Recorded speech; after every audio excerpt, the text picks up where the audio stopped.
Every Salesforce rollout has that moment. The switch flips, the system goes live, and it looks finished. The team celebrates.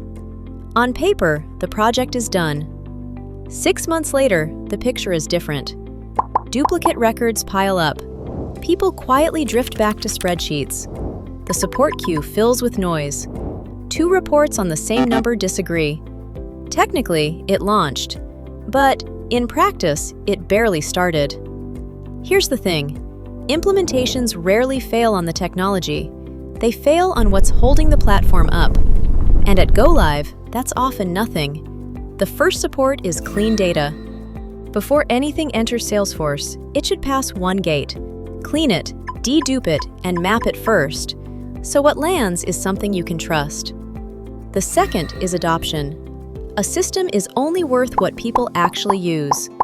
Train close to Go Live, on real work, or your team goes back to what they know. The third is integration that built right. Connect to your ERP and the rest of your stack for the real first version, not the ideal one and never the defaults. The fourth is governance. Go Live isn't the finish line, it's the start. Hypercare, regular assessment, steady upkeep, the kind of ongoing care a partner runs long after launch. Put those 4 underneath and the platform stops drifting. It holds, it stays healthy, and on that foundation, it's ready for what's next. Einstein, Agentforce, and Data Cloud, reading clean, governed, real-time data. Anyone can switch Salesforce on. Making it deliver is the engineering.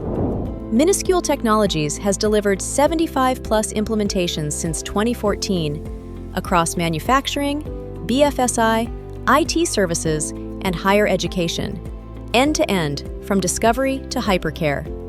Book a strategic call, and let's build yours to last.